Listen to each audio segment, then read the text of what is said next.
Hello, hello, hello. Welcome back, everyone. Back to another PGR stream. And how are you all doing today?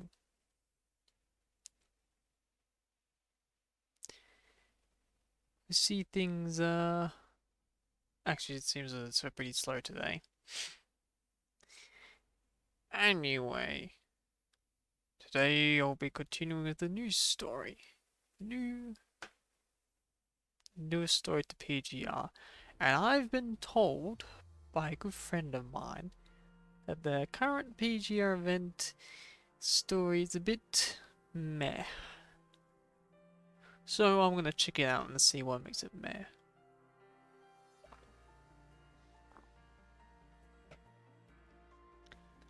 So, I have been playing some of the new event, but also have been rather busy lately as well. Anyway,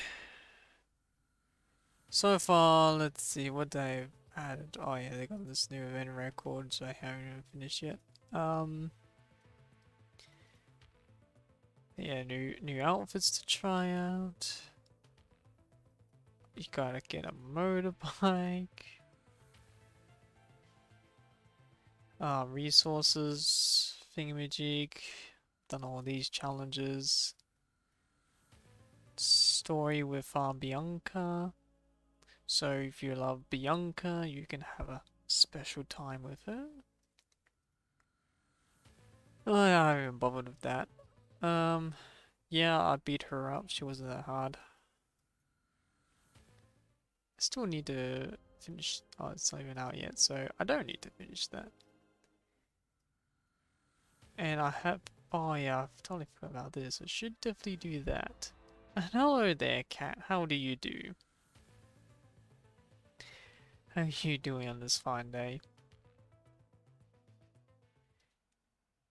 My voice might be a bit strenuous today, simply because, well, with the Crusader Kings stream I did yesterday, since it went so long. Well, sorry, DJ. I had stuff to do today.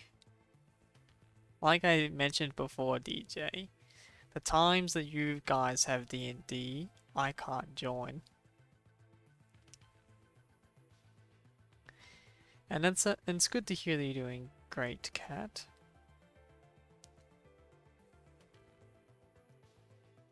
I So yes, I will continue with the PGR story and see how it's heading. If my voice gets a little bit too worn, I might as well do some of the other event content. Alright. Her traces. The crimson figure, eerily reminiscent of a demon from the abyss, sheaves its long blade and casts a provocative gaze her way.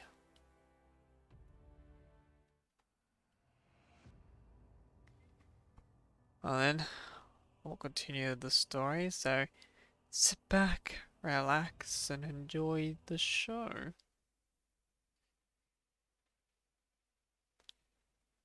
10 a.m.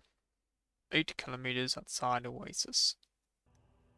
In the desert is a lone traveling wolf, without a pack or a sense of direction. Tired it may be, there is no stopping now.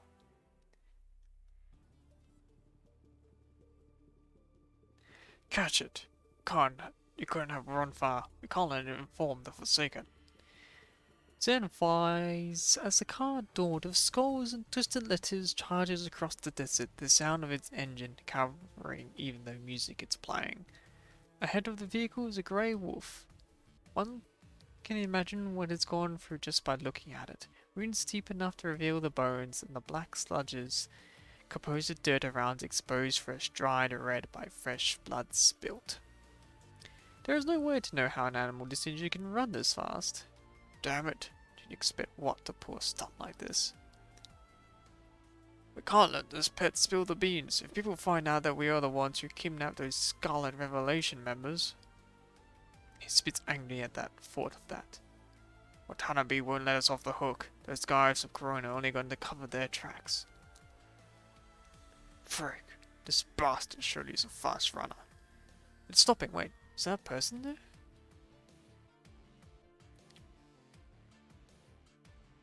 The stray wolf is just flesh and blood after all. As it runs, it stumbles, and it falls next to a lonesome figure, no longer able to stand. The figure looks drastically different from the armed bandits. The only weapon on her is the blade on her back.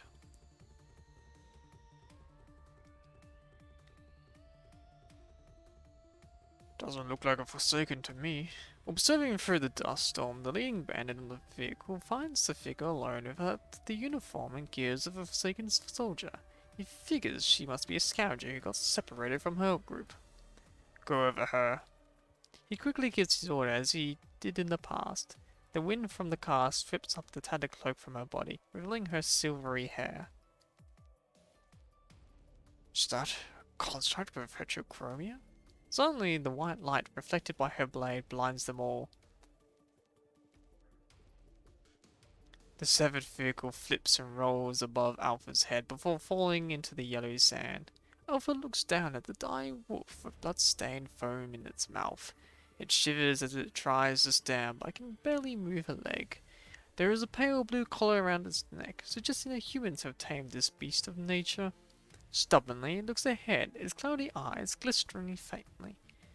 The wolf suddenly hears a song from afar. The wind carries the music to them. Perhaps the fate has saved the music player from being cut in half like the vehicle was. Folks from home singing a song of yore, and a life is saved by a connection made.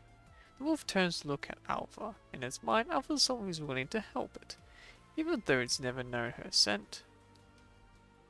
Alpha reaches out to the dying creature.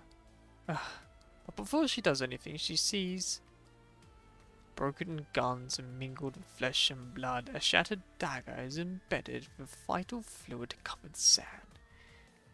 In the center is a crimson figure, eerily reminiscent of a demon from the abyss, sheathing his long blade and casting a provocative gaze her way. Shut up! The phantom vanishes as quickly as it appears, leaving nothing but a faint sting on Alpha's left eye like a ripple in the water. She covers her left eye with her white hair, ignoring the wolf's mournful plea. She continues towards her target. She was just a passerby. Getting involved will lead to undesirable consequences. Not to mention that the commotion just now is enough to alert some people around this part of the world. Let go of the past, the present, the future. Put them in the hands of others. La la la, la la la, la la la. The wolf's heavy breathing slowly quiets down in the wind.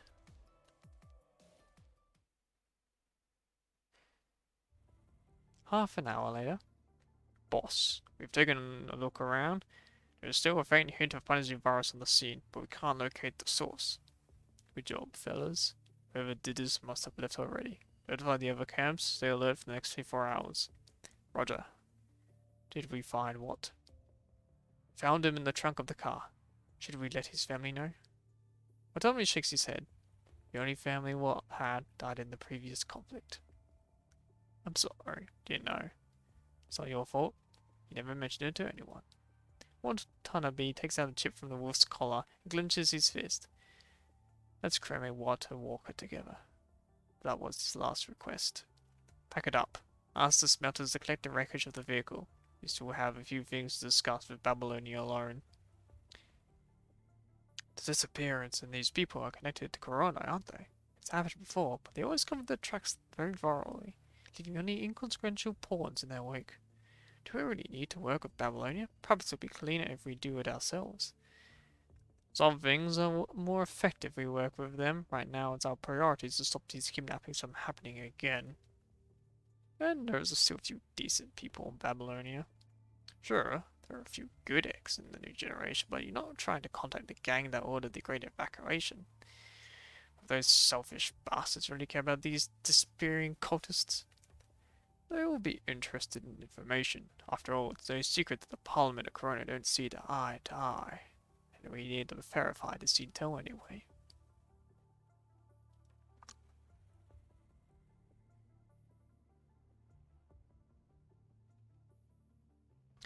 A long and slender figure appears near the wreckage not long after the Forsaken has left.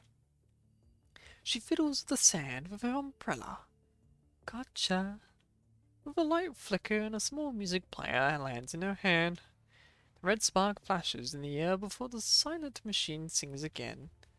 La la la, la la la, la la la. This power is surely convenient. How intoxicating. She says the slender figure lightly as she holds the music player up. Having altered the signal of the music player to let that human accidentally discover the information on that group, she suspects the humans will continue investigating. Her mission has gone smoothly, just with a small push of a small coincidence. Looking up, she gazes at where Alpha is headed and sticks her purplish blue tongue out. And an unexpected catch as well. Humming alongside the tune from the music player, the slender figure joyously makes her way in the same direction. I surely hope I pass this internship assessment. La la la la la la la. Departing lone wolf has gained the courage to go on.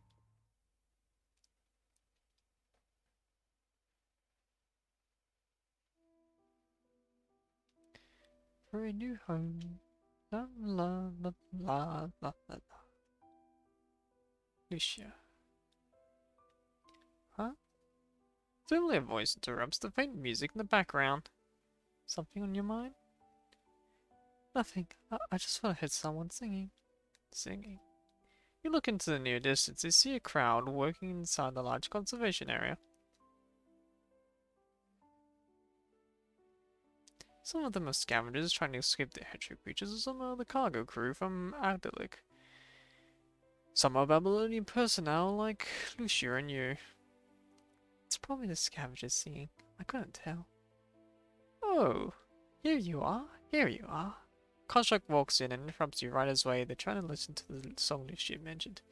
I thought you'd be here since you worked with the engineering force.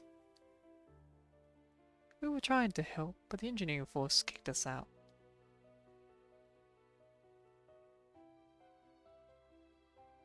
There's nothing you can help. If someone else sees you here, this place will be packed with people again. You better find somewhere else to stay outside, I say.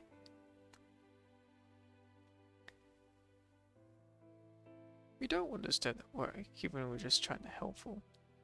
We let out a sigh. After the Hedgehog Tower was reversed, the situation on the surface changed drastically.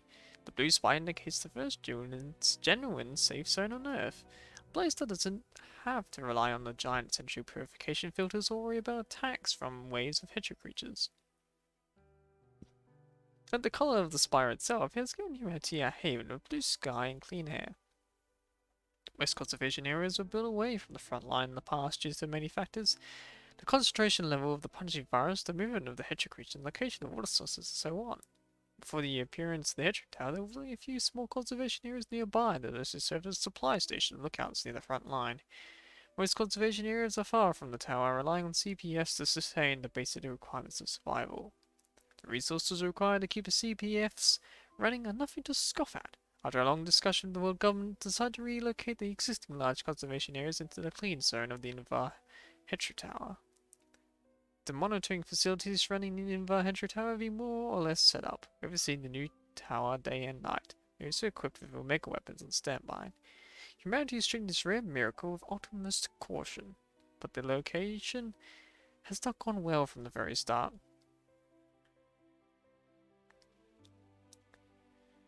You're asking me to move to a place that doesn't need CVF anymore? What happens to my job?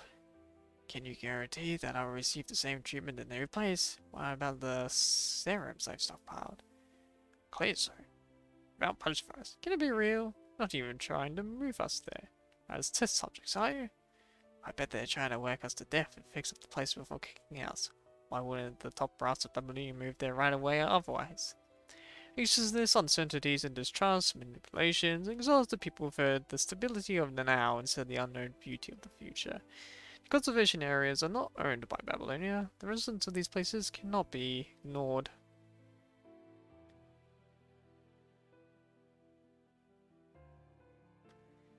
Wells told me you're willing to do the promotional work.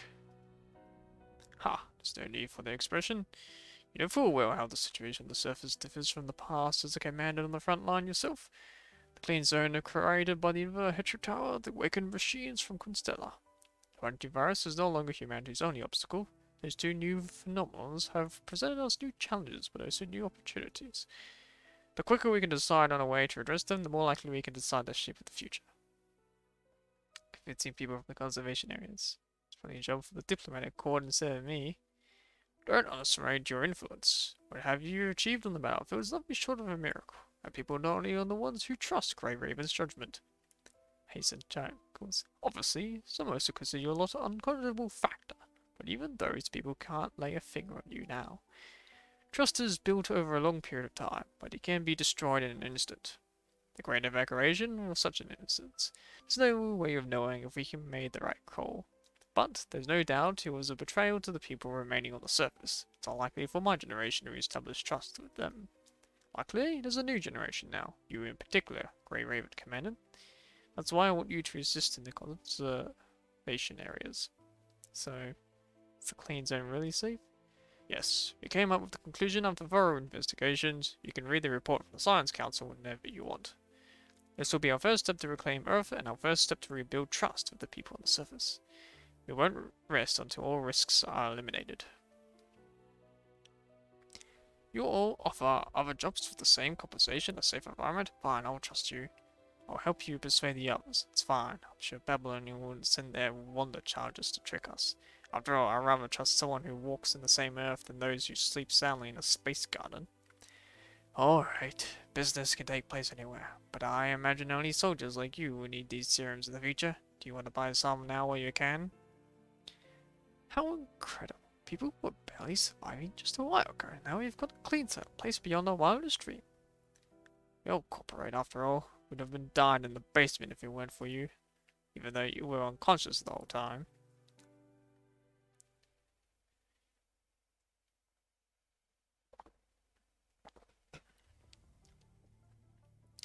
It's good to have you here. Leader was hoping to take this chance to meet you.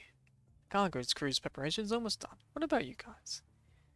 Anshin should be calling us any time now. He's never late.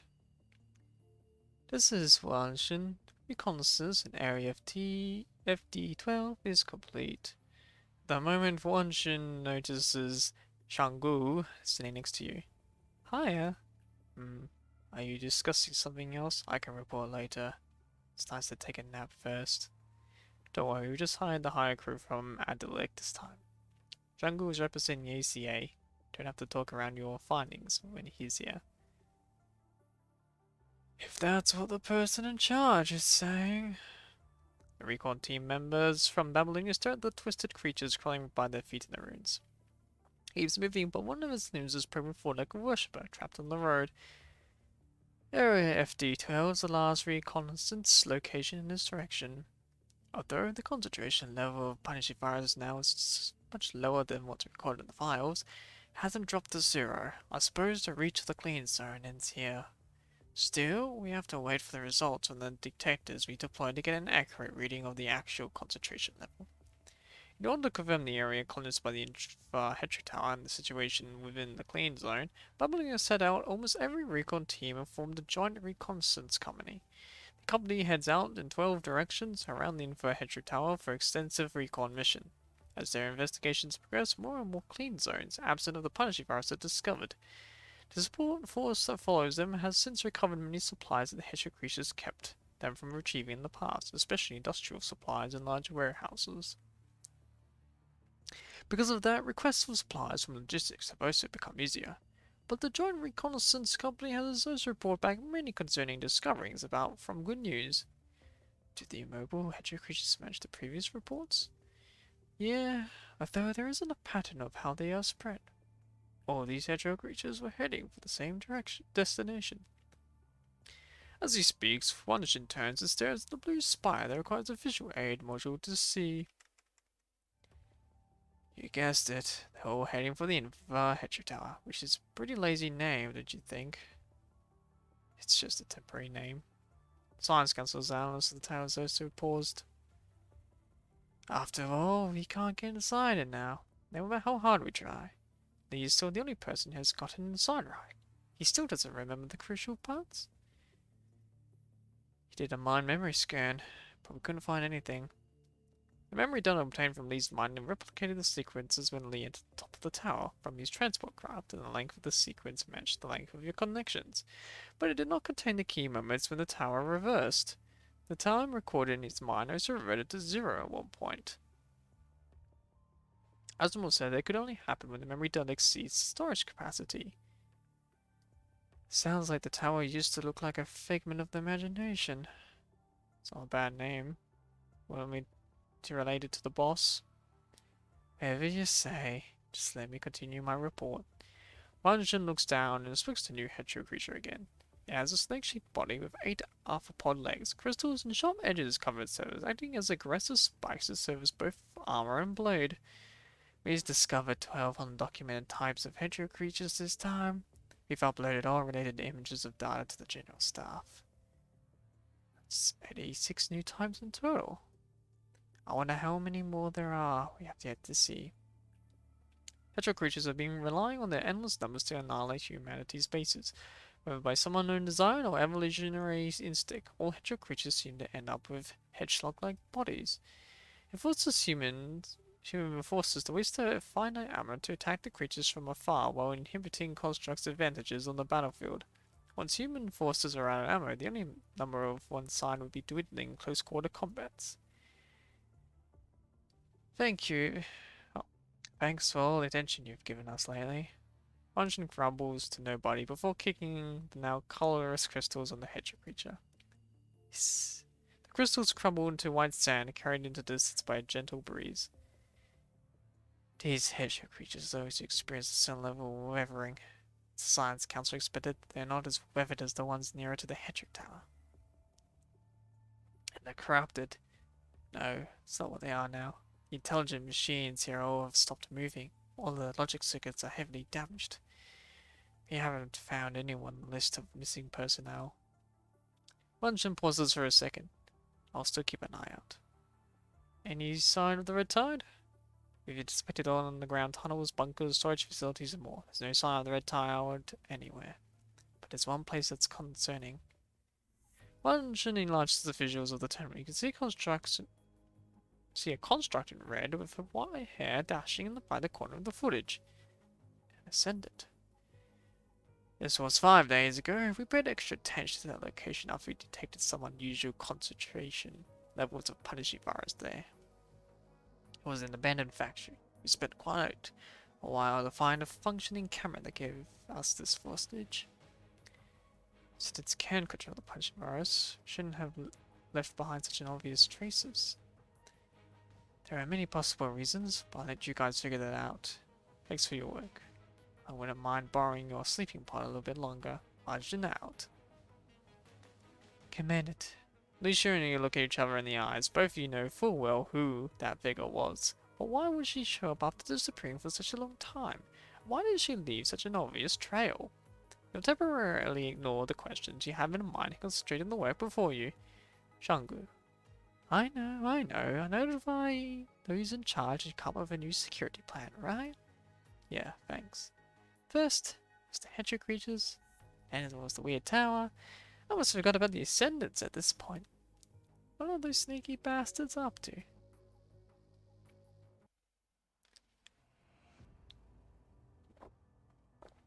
Well, no doubt those sneaky bastards are killing each other. Undercurrents and omens. Our brief partnership has been pleasant. Our fundamental goals are inconceivable. Perhaps our honeymoon phase with the Parliament is coming to an end. In a dark, concealed room, faint blue projections light up one after another. Intentionally blurred projections, turning them into ghosts, hidden from history, cloaked in oppressive darkness. During the day, there are powerful council members, industry leaders, or generals who can sway the Babylonian headquarters. But here, they're all the same, a member of Chrono. Let's begin. As always, this encrypted channel will only last 2 hours. The casual The casualty of the disruption of the Hedge Towers freed up many seats. The Parliament took this chance to fill them with their people, including constructs. Their reasons were sound, and the people supported. We couldn't stop them. Even those are in significant positions also have lost a complete chain of command. It's unlucky that we will again. It's enough for them to make the hero squad. How much more offers do they want to give construct style? It's alright. Deserters are also constructs, aren't they? Hansen's just trying to calm down the wavering constructs and turn the public's attention away from the deserters. Don't push them too hard. It won't do us any good. We just have to make sure this temporary situation doesn't become the norm.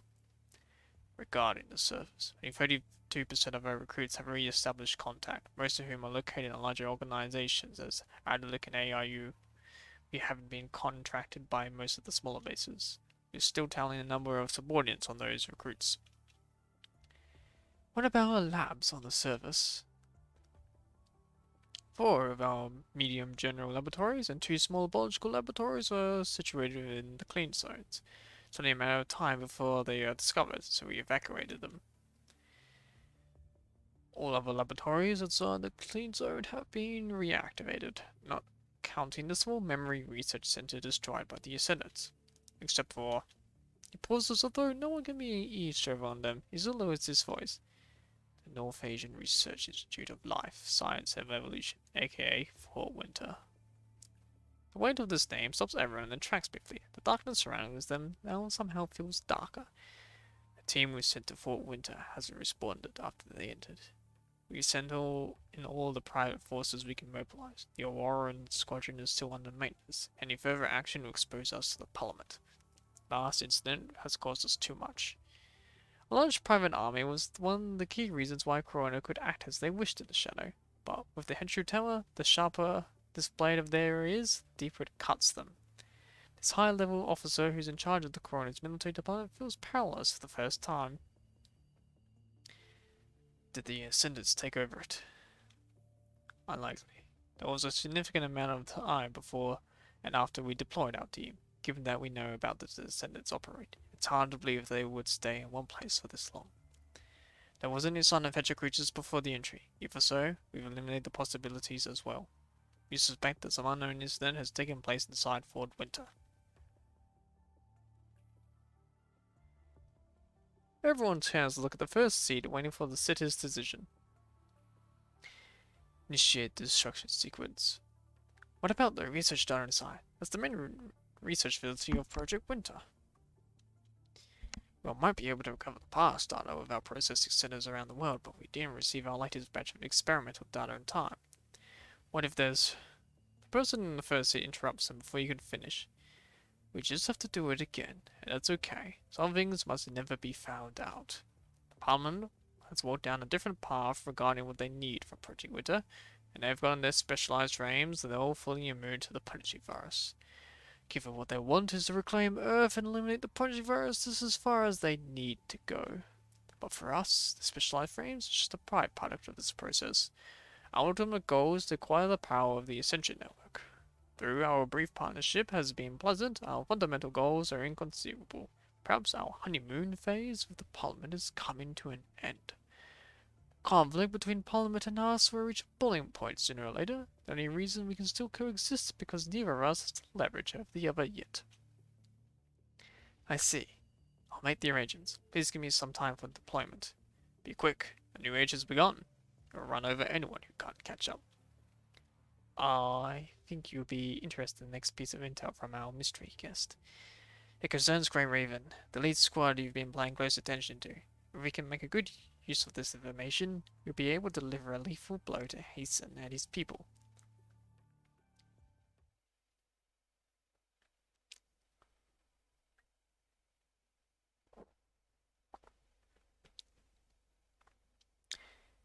Feels incredible. Feels incredible. No matter how many times we run this experiment, I can't believe how much more we can improve and optimize a frame. Where am I? Director Kaplan, we've detected a fluctuation in the test subject's mind. Should we terminate the experiment? Who is the test subject? Terminate it. Initiate the lullaby program. Has the data we collected this time has been submitted to Fort Winter? Fort Winter, Fort Winter. Phrase pierces the depth of the mind like a spear, blinding her vision with blood like crimson red. Uploaded. Initiating the lullaby program. Steady electromagnetic pulses gradually ease the pain in her mind, casting away the anguish as well as the ability to think. Can't fall asleep here.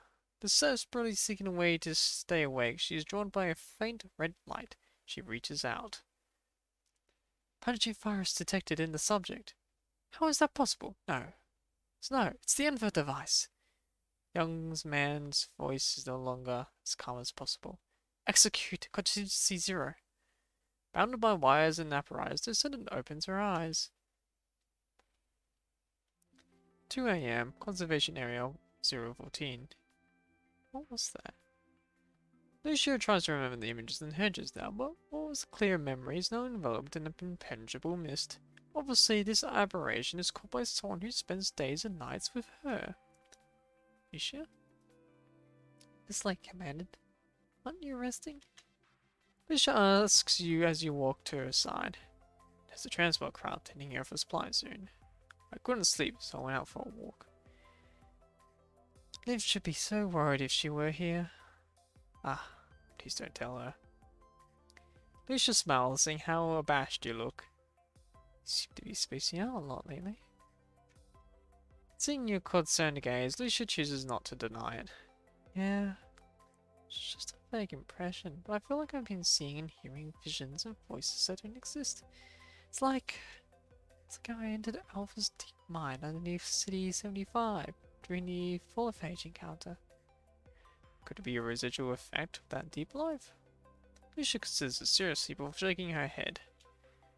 The Science Council has cured the effects of the incident. It's been so long that I think it's unlikely to relapse. Not to mention that this is a little different. Even though my visions were blurred during the deep dive, I can still recall fragments of them afterward. But I can't remember anything just now except for the fact that I know I saw something. When did it start? The feelings I had before were too vague to be sure, but I know it didn't start today. Should I establish a deep mind connection to check? Sounds like a good idea. You come in contact with Lucia's emotions simmering under the surface through the deep mind connection. Trust and anxiousness. Hold her hand. Her surprised expression does not last very long before her mind calms down again. Inspect carefully. You don't have any professional equipment with you, but you give your familiarity with your team members and your experience calibrating frames of the Science Council of Asimov. You can easily perform a simple checkup. The ocean is as calm as always. There are no hidden reefs or alarming storms. After carefully eliminating all possible concerns, you exit the connection. I didn't find anything. I'll let you should know that your diagnosis. Every data of the frame is normal too. It just seems that also completed a self-checkup on her frame while you were connected to her deep mind. Maybe it's the effects of her infected mind beacon during the battle of the Hedgerow Tower? Or maybe it's the result of the exhaustion from overworking constantly. I heard that constructs approaching retirement age often experience this kind of deep trance. Lucia's sudden words interrupt your thoughts. It was time for me to retire and work as an instructor at the training camps back home. Oh. Where did you hear that from? The construct instructor from the training camp told us back then. We did find out that she was just lying to skip her class. So you were joking? Yes, I was joking. Lucia nods earnestly. It's okay, Commander. This is nothing serious. So stop looking so worried. Was that so obvious? Lucia does not answer this time. She just looks at you smiling. Fine. When this mission is over, we're going to go and do a detailed inspection. Of course.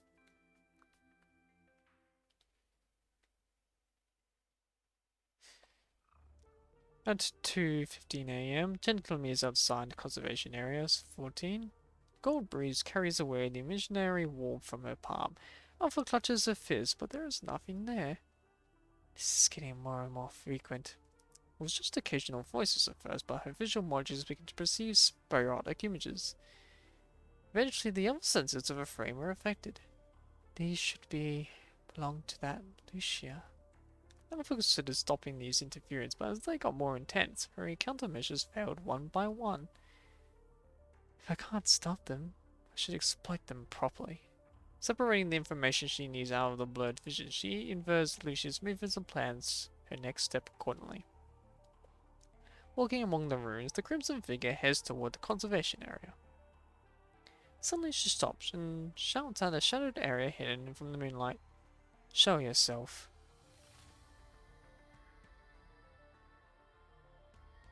It's impressive how sensitive you are still in this condition. No wonder you're qualified to be an agent.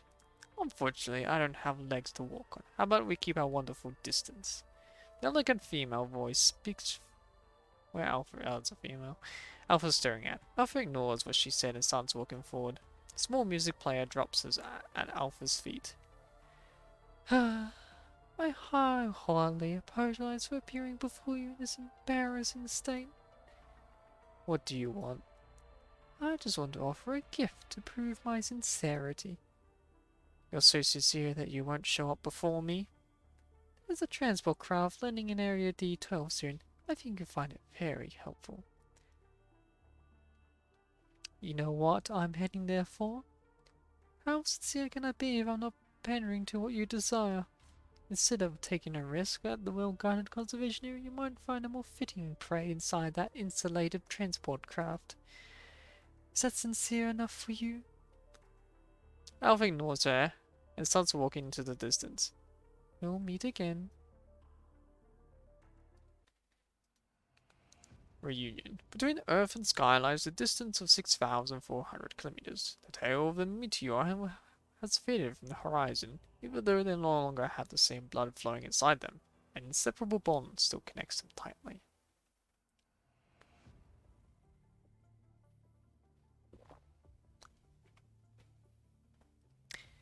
This could be a trap. Sincerity could be covering up for other intentions. The sky darkens and Alpha's audio module begins to hear a familiar voice on top of her own footsteps. Babylonia wouldn't have set such a convoluted trap. Alpha's not sure when and why these noises appear, but she does not mind using them to clear her thoughts for now. You know that Babylonia isn't your only enemy. Humans aren't your only enemies. Turn back or believe her. Even if it's a trap, they still need a sizable bait. Alpha quickly scans every shadowy corner that could be used to hide while she's running, making sure no one else is following her or ambushing her. I'd rather choose something I can control than gamble near the tower. But it's not fully under your control. If you fail this time, you'll truly lose everything. And how do you know your choice is correct? Because I've seen the price of turning back. There are no free gifts in this world. Rights and duties are the two sides of the same scale. Alpha shakes her head, trying to ignore the voice in her head like before. Running away now is just borrowing from your future. The time for repayment is here. Alpha could have sworn that the voices in her head was chuckling and self-deprecating. Can't even pronounce it. Run away. I never planned to be an agent. There's only one thing Alpha was wanted to do since the night she shared her heavy uniform. To fulfill Luna's wish and let her do what she wants. Alpha pauses for a second before continuing past the rubbles and debris toward her target. Meaningless arguments will not help her situation right now. Intense emotions in her mind only cause something to sprout. Alpha responds in silence, but her hurried steps and centered gaze betray her anxiousness. She made her choice because she knew that was the only path that what she wanted. You are no longer connected by blood. Do you want to sever your connection as a descendant as well? Even though we no longer have the same blood flowing inside us, doesn't mean our wishes are different. The cold moonlight may not be able to illuminate her path, but the light reflecting by this satellite 360,000 kilometers away shows Alpha that she's not nearly surrounded by darkness. And that is enough. I won't accept it. The Ascension Network chose Luna, and so did I. The noises in her audio module turned slightly silent briefly, as if an old recorder is held next to her ear. The static signal slowly from a brief sentence. The Ascension Network deified her. She found the Ascension Network.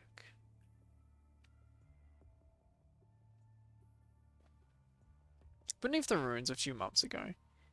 Kill you? What remains of her wings cover her motionless body. Her claws have been clearly cut off. She tries to stand up and tear the prey before her apart, but she cannot move a single joint of hers. The air she pushes out while she talks leaks from her scattered chest cavity, making the sound of shattered blows. Alpha cleans the vital fluid from her katana without sheathing it. Silently, she stares at the one spot, ignoring the mad cries behind her. Soon a purple-haired construct appears before Alpha, sitting on a strangely shaped chair. Why didn't you just leave? I didn't think you'll be happy to see me. Lucia. The name that Alpha was not heard for a long time causes a slight ripple in her mind, but its impact is nothing more than a falling leaf on a pond, quickly dissipating. What are you doing here? I'm just trying to take my companion away at this point. Hearing that, Alpha sheaves her blade and heads toward the base, no longer suspicious. VODS, keep her here. Kill her, kill her. I want her to suffer like I did. No, I want her to suffer more. We can't do it on our own. And that wasn't what Mr. ordered us to do. Now stop talking. It's only going to worsen your injuries. Take her, paper crane. Right as she says that, Litho's chair transforms into a snake-like form, carefully wrapping around Voodoo. What are you doing? Put me down. That woman's getting away. Ugh. Ugh. Litho turns to look at Alpha, who's already at the entrance of the base, and asks her, Aren't you going to kill me? I don't do anything pointless. It will make you feel better. Hey, Lithos, don't worry. Paper Crane will take you back even if I'm dead. If there's a way to eliminate you once and for all, I might have done so. I would have tried to contact and send it back then, even without your memory. The tragedy was inevitable, just a matter of time. Babaloo no longer concerns me anymore. There's something more important to me than to be trapped by the shadow of the past. Is that so? Despite Mr.'s suspicion, I do hope that your wish can come true. Alpha does not respond, her white hair disappearing at the entrance of the ruins. Kill her, next time. Tear her apart with sharpened claws, toy with her stronger winds. Give it up. You're just gonna hurt yourself. Shove her leg into her mouth. Close your eyes. Fill those sockets with vital fluid. Buddha does not seem to hear what Litho said. She just babbles nonsense, now ignoring her vital fluid is dripping from her chest cavity to the floor, along Paper Crane's tail. Relax, Sluggy. Voodoo, I do my best to save you all.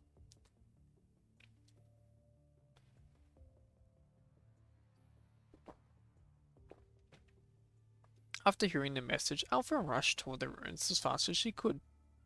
She was hoping to board the ship heading for the moon to find Luna before Roland and Voodoo did, but they still arrived before her, having departed earlier. As she confronted Voodoo, Alpha noticed a fourth person rushing to join them secretly. Realizing for no good's play, Alpha had to stay behind and delay them.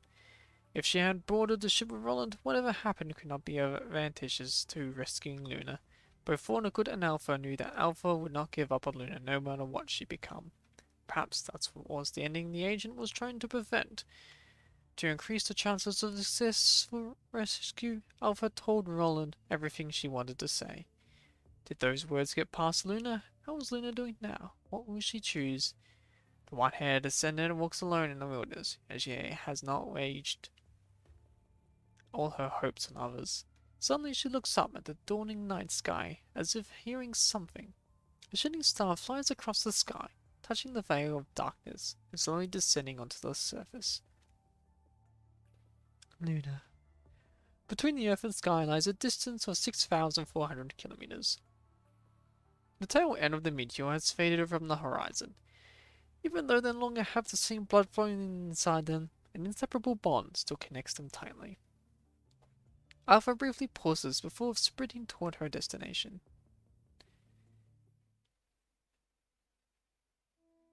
The sun has just cast its first ray of light when Alpha arrives.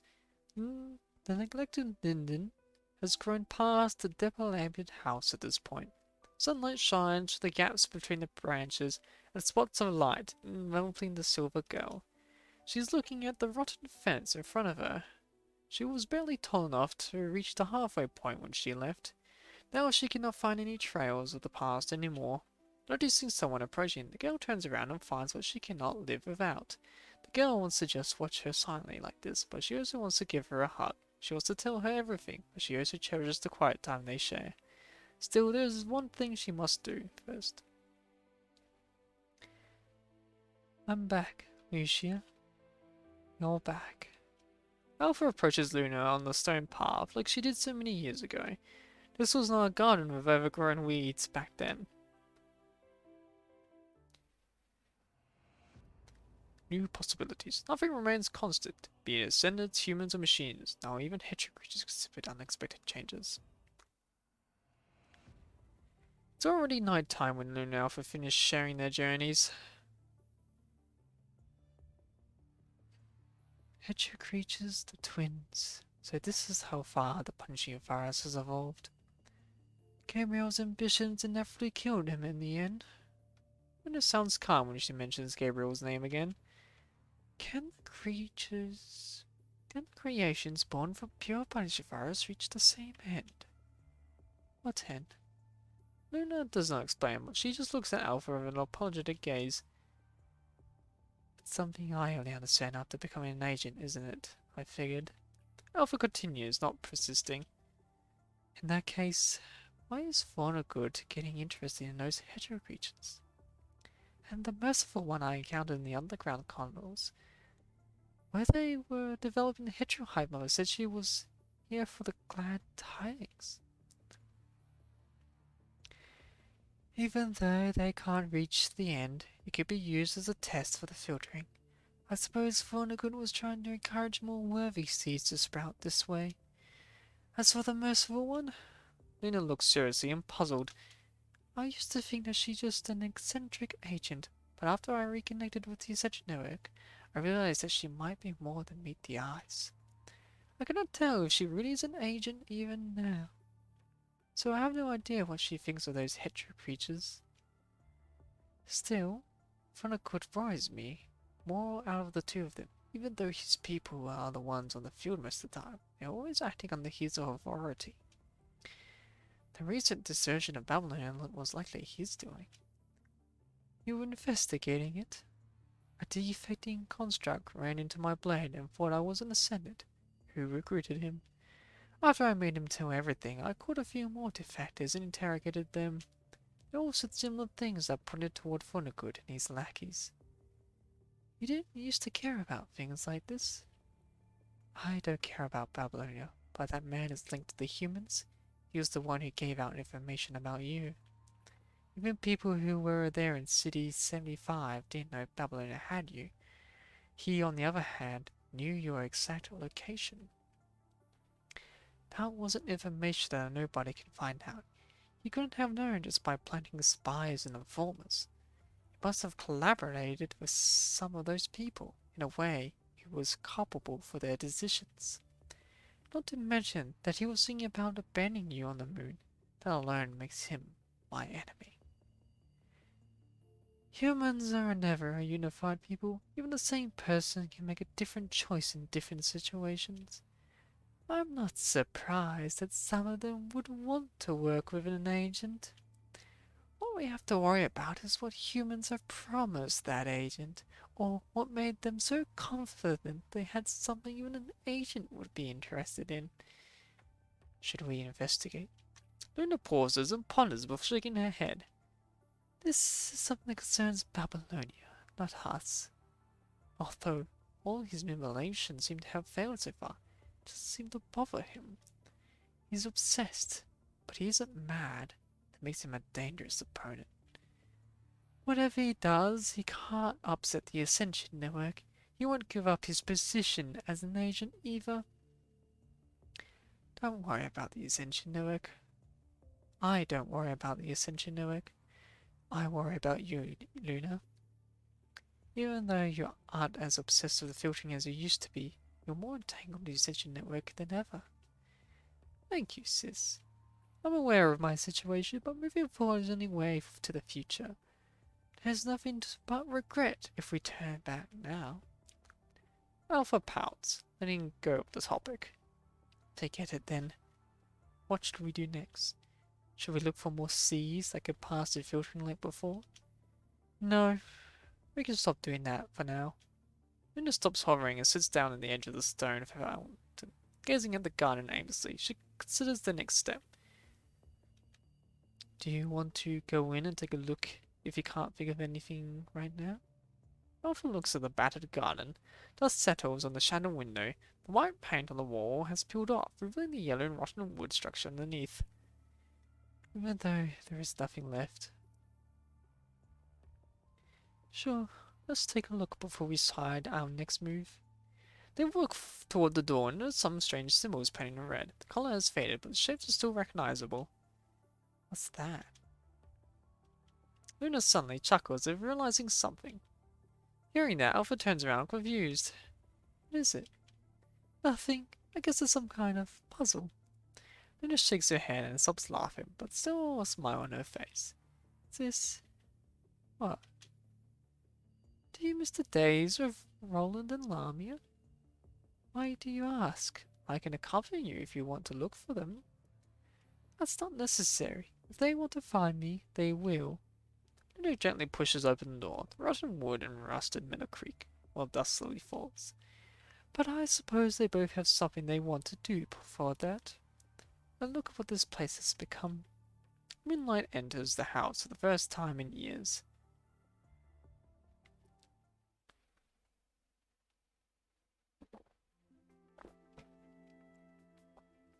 A hedgehog creature is crawling on the floor, its front claws strong enough to tear apart metal plates, curl near its chest like a mole. Although this mole is at least half a meter tall, even when it's curled up, the threatening beast is cowering under the pale girl's gaze. There's nothing unusual here. Alpha walks out from one side of the building and finds Luna staring at the hedgehog creature before her. Something wrong with it? Luna retracts her gaze when the hedgehog creature turns to Alpha. It's afraid, sis. Alpha watches the spikes surrounding hedgehog creature silently, the reflection of light from the barbs, and the spike screams danger. Yeah, understandable. Luna waves her hand, and the spikes formed by the punishing forest dissipate into crystal particles. The curling hedgehog creature quickly runs off as if been spared. Looking at where the hedgehog creature went, Luna contemplates. Since when have you been interested in hedgehog creatures? Just for surprise, I can feel fear. Let me explain. Sensing a hint of surprise from Alpha, Luna elaborates. These hedgehog creatures might be structurally different from the crafter, but their behavioral patterns are identical, both driven by their primal instincts. The way they identify enemies is pretty straightforward. They are programmed with a target, or they determine it by sensing the punching virus is present. You're saying they wouldn't attack an ascendant unless someone's controlling them? And they shouldn't be afraid of us.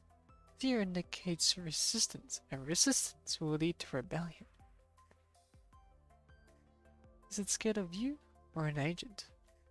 I don't know. Could be something else.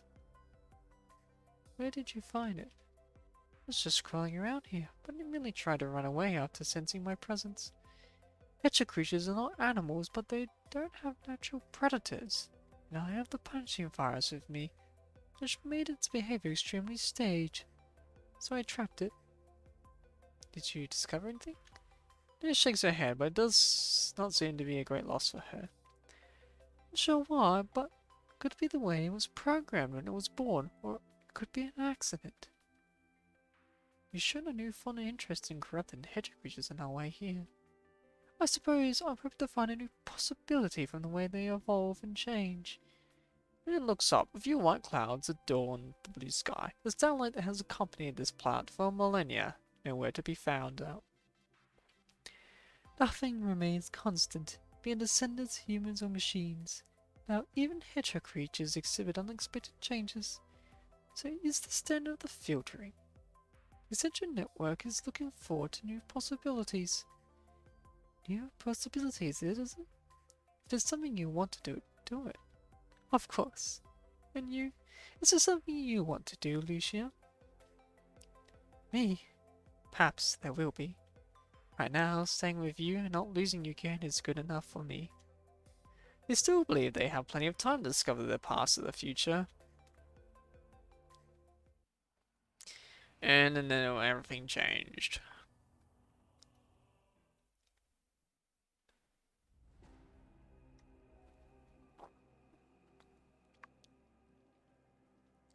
Storm carries the sand into the air. The red obelisk connects the earth and the sky, forming a suffocating cage and obscuring any sense of direction. Coarse stones smash on her artificial skin, making loud clanging noises. Compared to the cuts, however, the shakes beneath her feet are more concerning. Everywhere she looks is chaos. Hearing nothing but the howl of the wind, she finds everything surrounding her crumbling down amid the quake. Where is she? What is happening? Is this real? She tries to her best to remember. Grabbing hold of the fleeting memory, she pieces the fragments back together. I remember. We were searching for something. Alfred trudges through the storm within her mind as images flash by like a revolving lantern. Going against the current, she starts searching for where it all started. Is that really you, Lucia? This memory again. Standing on the ice field, Alpha stares at her dead friend. Lucia, you want to return to Babylonia with us? Although she knows they're not real, she cannot help but reach out for them. See? Electromagnetic barrier suddenly raises and blocks her view. This is the memory she hates the most. Shattering the barrier, she no longer finds her old friends there as they are replaced by Grey Raven. Let's go back, Lucia. Commander is still waiting for us. I am back. Lucia. She looks at the tags on her hands, and the wings and shield in the symbol are still plain to see despite how worn the tags are. The three figures head further away, and Alpha turns around ready to go. Clutching the tags in her hand, she notices something strange. She unfolds her fists and finds the tags embedded in her palm like an imprint. Lucia? Alpha has no idea when the ice field disappeared. A warm ocean breeze blows past her, gently rocking the tags on her neck. I'm okay. Just unpleasant memories. Did you find what you were looking for? Luna shakes her head, standing before the aquarium. What I'm finding is not here. After her brief reunion in their old home, Luna began searching for something as if having received some kind of guidance. They have since travelled through the city ruins, savage jungles, freezing snowfields, yet the search has not been fruitful. I know I asked you before, but are you still unsure about what it looks like? I have no idea, but I know it's what I'm looking for when I see it. That would be something that could affect the Ascension Network greatly. Hearing Luna mention the Ascension Network, Alpha begins to wonder if the increasing frequent channel noises are connected to what Luna is seeking. Let's move on if it's not here. You seem agitated. Is it the channel noises? It's fine. I'm used to ignoring it. The general noise has been getting louder since then. We've been looking until that tower suddenly appeared. Alpha pierces the red cube with a katana and reddish-black liquid leaks from the pillar. Red. Tower was red. As the liquid drips down, her forgotten memories return like a flood.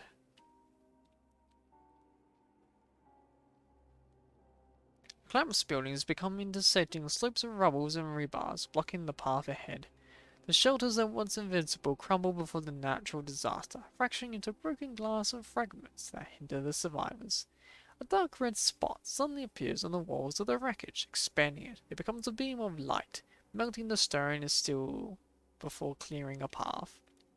The air feels singed. The girl in white puts down her hand and red bolts of lightning still crackling between her fingers. The obstacles have been removed. Let's continue, Lucia. Alpha looks at the red spire they are heading toward, although she can clearly sense the highly concentrated punchy virus within, and she can feel his dread and a fleeting sense of loathing. Is the tower the reason for the frequent earthquakes in the last few days? The quakes were just the aftershocks of its emergence. Alpha crouches and closes her eyes, carefully discerning the situation on the ground. There is a strange punishing virus activity on the ground as well. It's not just the red tide, they're all heading toward the tower. What does the tower do? It appears signifies that either the punishing virus or the humans are ready to be tested. The side that passes will get a chance to change the rules of the game. Sounds like a fairy tale cliche. Luna smiles and nods in agreement. That was probably what the person who made the tower thought. But her smile quickly disappears, replaced by a solemn expression and a faint anticipation in her eyes. But the tower generally has the power to turn fantasies into reality. If we can make use of it, I wish could. Suddenly Luna's gaze snaps back toward the red tower, and she looks shocked. Someone has begun their ascent. Humans have a head start. Let's keep going. Isn't that what you've been looking for? If you want to reach the top, I will drag the person down, no matter how far they are ahead. Luna closes her eyes. For a brief second, Alpha finds Luna incredibly far away. Instinctively, she takes herself toward Luna. Were you using the Essential Network, Luna? You might not need to enter the tower, Lucia, but it's still something I want to witness myself. The tower can make our wish come true, but it's still an important part of the process. Or can't. Our wish. Unshakable idea lingers in Alpha's head. What is our wish? What happened afterward?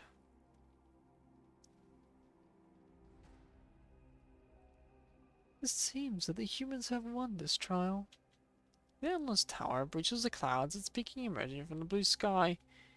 Red particles converge into countless streams being absorbed by the whirlpool at the top. The light from the tower flickers as if breathing and decimating the red particles in an instant. Human technology couldn't have achieved this. Is the conversion done by the tower? Luna nods, quietly watching the streams being sucked into the sky and getting visibly thinner every second. The bright redness that was consequential is now bearable, perceptible. We should go for now. There will soon be no punishing virus in this area. Although our ascendants won't die like the hetero creatures, our ability will still be affected in the vicinity of that tower. Will that tower convert the entire existence of punishing virus on this planet eventually? And how will ascendants like them fare? It is part of a trial and a symbol of evolution, but isn't an all-powerful antidote. Neither humankind, punishing virus, nor the Ascension Network has reached a decisive endpoint, but a new beginning has begun. The Ascension Network will also. The vision begins to blur and Luna is speaking, but Alpha does not hear any sound except for the raging wind by her ears. What will the Ascension Network do? The storm in the space gets progressively fiercer. Cubic red pillars spring up like mushrooms, supporting the wavering mind space and fighting over the limited crevices. With each step, Alpha feels the toil it extracts from her. She moves her gaze downward, only to find the mire engulfing her waist. The more she finds, the more it pulls her deeper into its grasp. Alpha is now neck deep in the dark red pond. Lost in turmoil within her mind, she does not realize she's being pulled into another maelstrom. I remember. The harder she tries to remember, the faster she gets sucked in. It has to do something to do with her filtering. There's only ripples on the surface of the pond. Alpha's lost in the depths of her mind, nowhere to be found.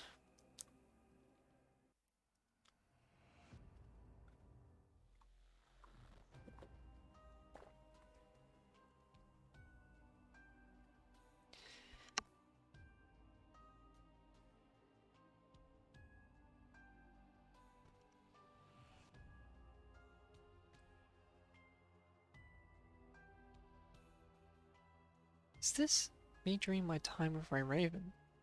After image of the past, but what's the point now? Have no time to dwell on these. Memories are so entangled, but whose they are. If they stand my way, I'll destroy them.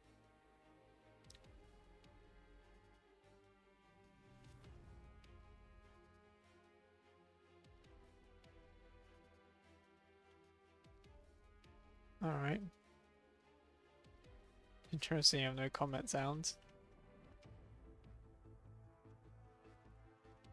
Is this intentional? Oh, it was a bug. Alright. That was strange. Squeaky noses. Damn it. Where's Lucia? Should be here with reinforcements. This is a hair of a hero. This must be memories etched deep in his soul. During that mission, Hero got separated and encountered multiple corrupted. We were all Shun. We were overwhelmed by the corrupted horde. By the time I reached Hero, there wasn't a single piece of his cybernetic limbs left intact. He never lets me forget it. He keeps playing this sympathy card over and over. Ah, dredging up these memories serves no purpose. So you want to relive those glory days with me, huh? Alright then, I'm game.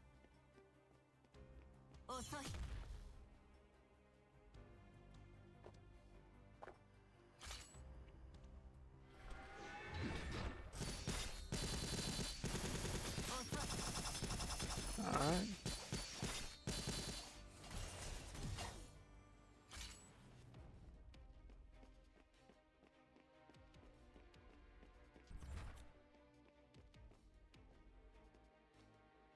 Bro. Time to tighten up formation. Just the words I've been waiting to hear. Alright, 3, 2, 1, Lucia, let's do this. Oh, it's Shun. I've almost forgotten what it's felt like to ride alongside them. It was just a memory replay.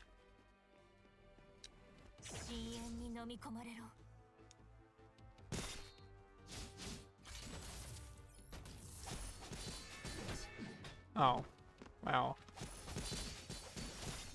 Getting myself smacked to death there.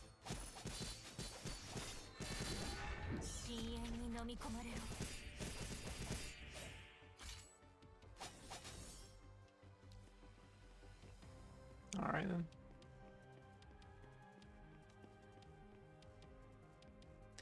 My team, we're Raven. Is this our final mission?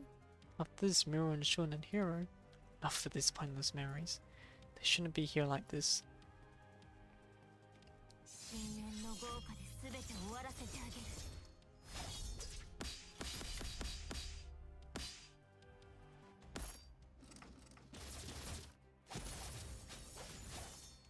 It's over.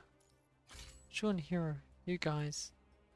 Lucia, you've betrayed Bamileo, struck a deal with the Ascendants. After all the trust Ravager placed in you. Damn it, what the hell? Let's take down this traitor, Ray Raven. Let's go.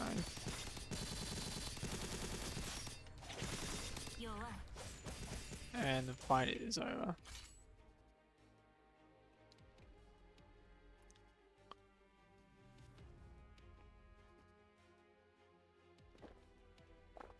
Farewell, Lucia. Oh, it's Ravager. I'm surprised they didn't use the actual animation when he shot her. Fire and smoke cover the sky, silence and death fill the air. The shouting never stops. She clenches her weapon. If there's only way to interact with this world, she repeats the same action she has performed thousands of times, responding with the instincts she has forged in thousands of battles. Unsheathes swings and cuts down the head of anyone in her way. Unsheathes swings and breaks the enemy's weapons. Unsheathes swings, unsheathes swings, unsheathes swings. The path behind her is paved with piles of dead bodies. The world was seemingly lost, all its colour but one. The filtering is a simple exercise to survival of the fittest. The end is near. There is no need. This is an endless cycle. Someone seems to have said that before. She looks up again, and the finishing line is at her fingertips. But how many times has she been here before? How long will this filtering last? Until there's only one person left? As she questions that, her perfect stance reveals an opening. An unrecognizable shadowy figure dashes toward Alpha. No. She cuts the shadow in half, and she did many before. Still, it only makes her more anxious. What does a filtering like this leave behind? Tailless marcher gradually slows down and thinks. More and more monsters hidden in the shadows appear around her. They all look hideous if they have been abandoned by the world. Alpha's blade moves slower and slower, but her mind and senses have never been sharper. Like a kite wavering in the storm, she remains tied to the earth by the resilient line, despite how far she has flown. This must spot here. Alpha does not know if Cordelia will take her to the actual finishing line, but she's certain that this is not the path she wishes to take. As that thought appears in her mind, she feels the kite line behind her, pulling her back. Alpha drives back the monsters that are trying to drag her back into the bloody path, while trying to protect the fragile twine behind her. The fate of the tower is sealed. I think the Ascension Network will also change accordingly. That change is what we want to take advantage of. Why has the Ascension Network changed? How can Luna and her make use of it? More and more questions arise, but Alpha still cannot find the answer. A key part of the truth seems to have been intentionally removed. The line between her pulls her further and further away from the monsters. The descent of death slowly fades. Behind her is the smell of pasture. Alpha feels like she is pulled through a vial before landing on the field of soft grass. Oh, it was a memory veil. You're finally awake, Lucia.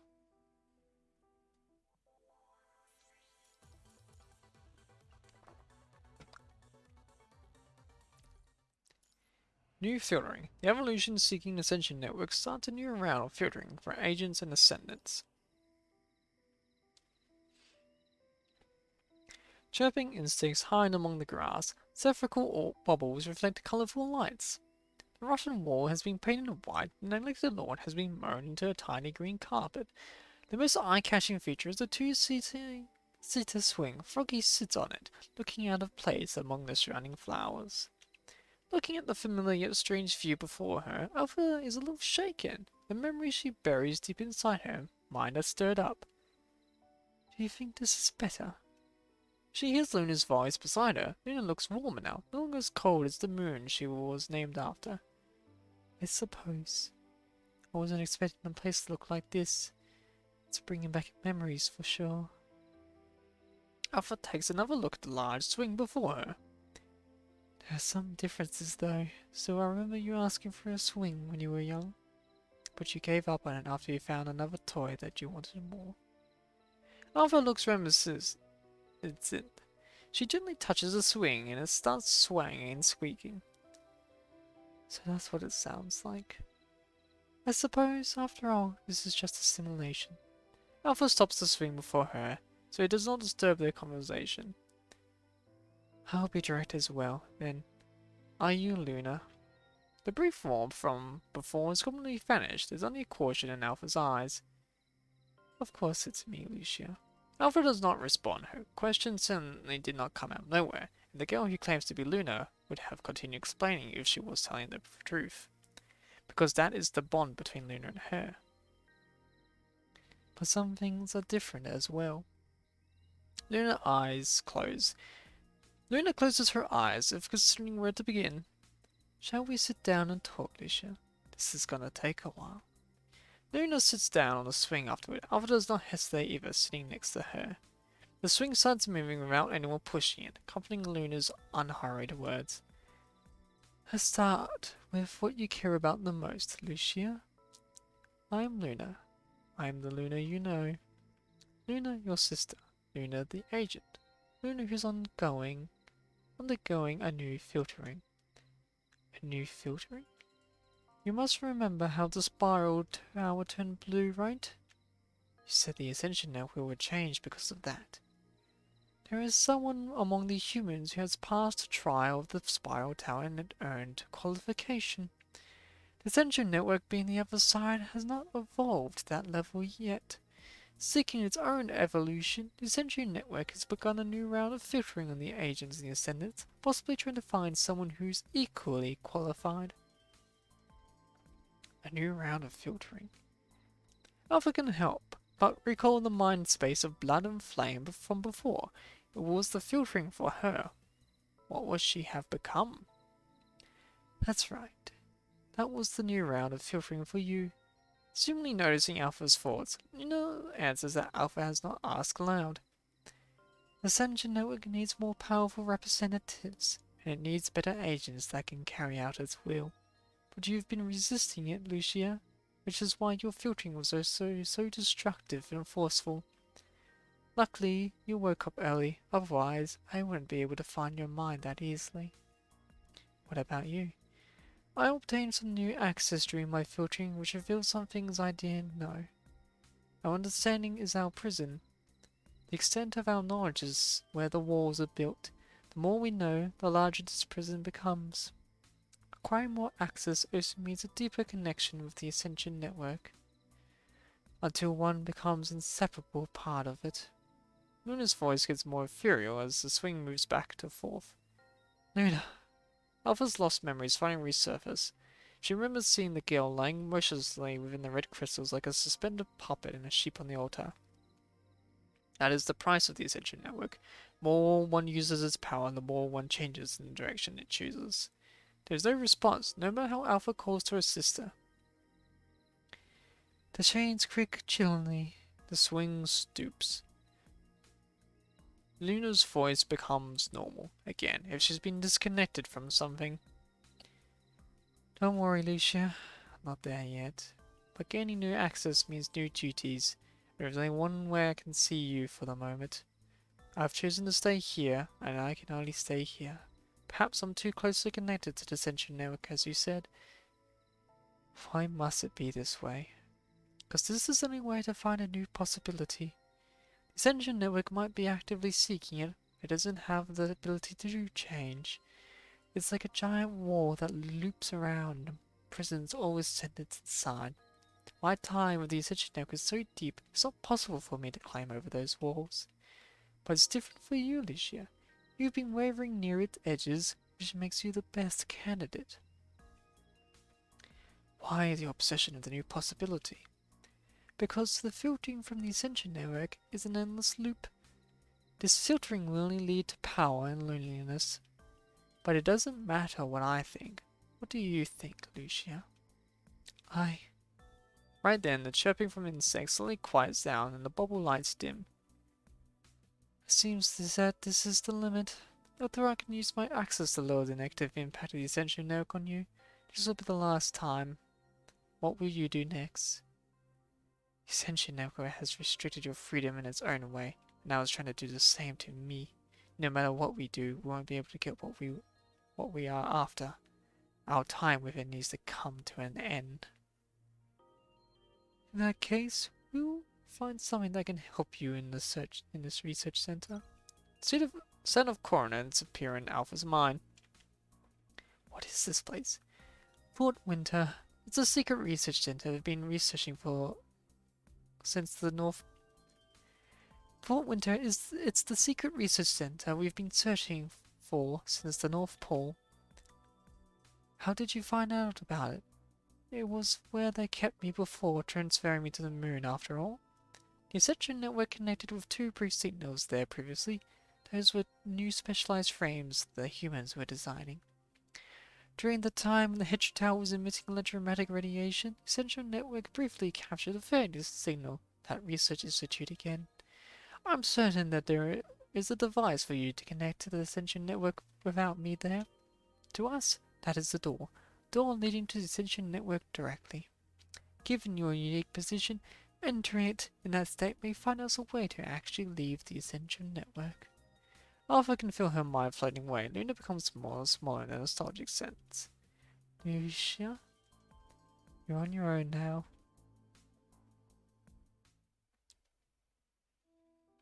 With her mind back in her body, Alpha wakes from her brief sleep.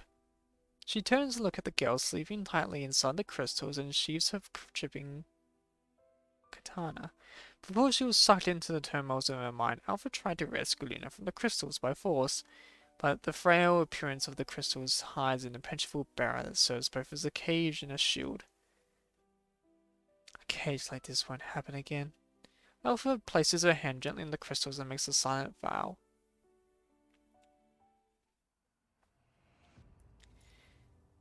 Sad cry.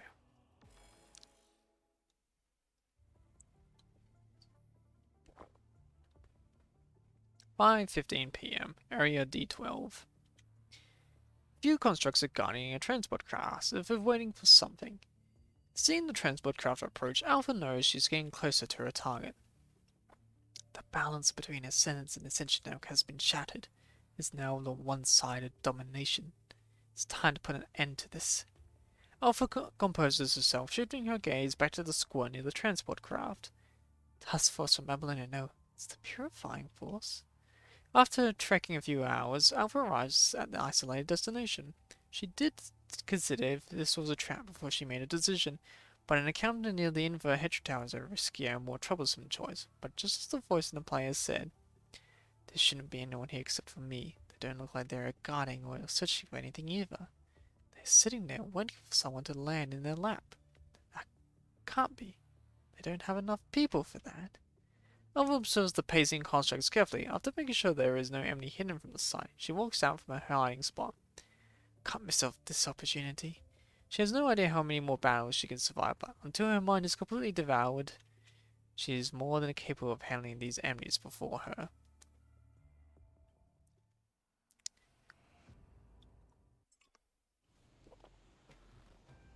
Ground units, Orca is bound to land.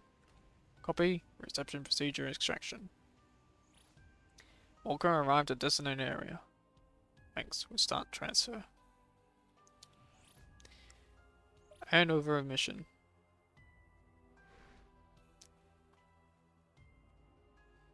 Japanese transfer craft will take me to Fort Winter. Mind. To not overburden the frame, it's better to capture the transfer craft fast. That said, I don't have to go through such trouble.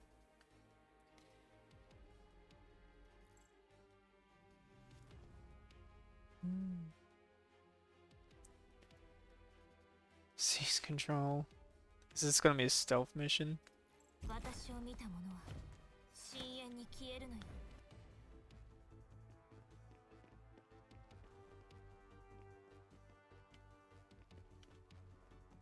Oh, it is a stealth mission.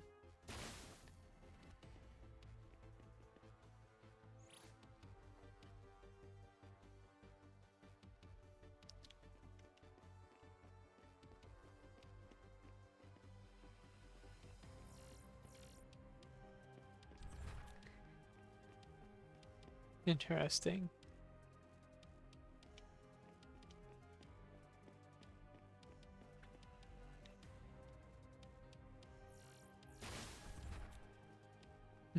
I am the shadow.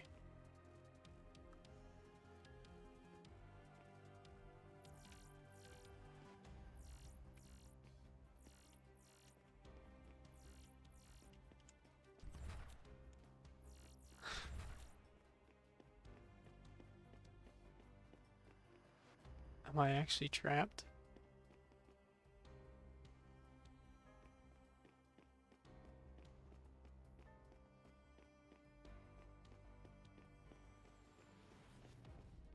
Oh.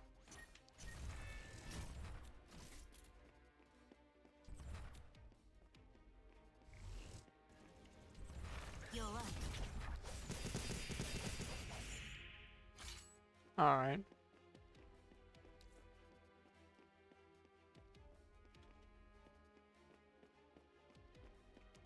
That wasn't too bad.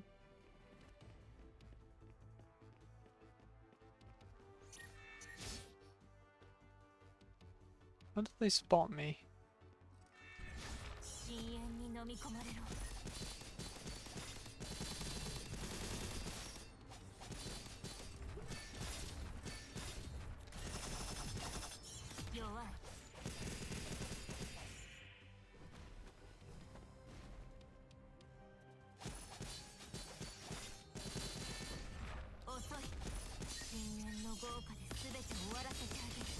And gone.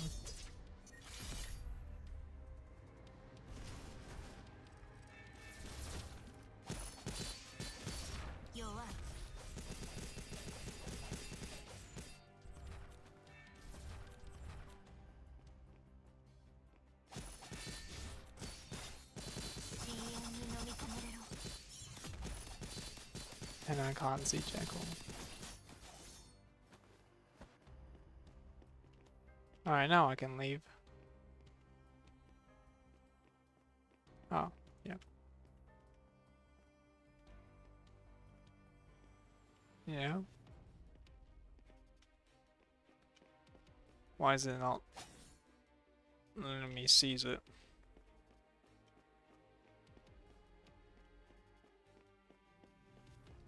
I need to turn off all the security gates?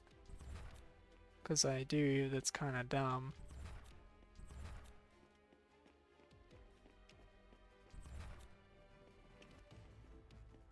No?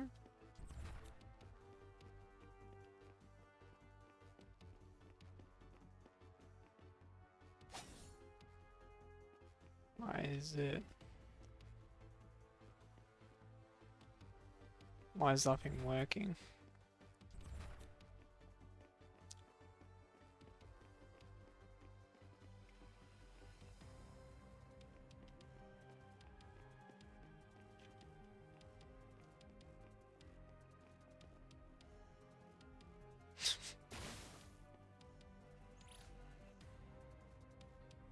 Alright.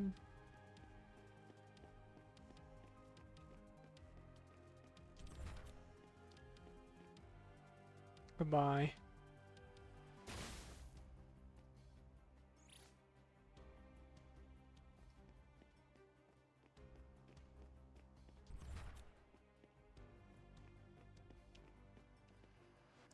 I'll just let the big boy pass and I'll seize control.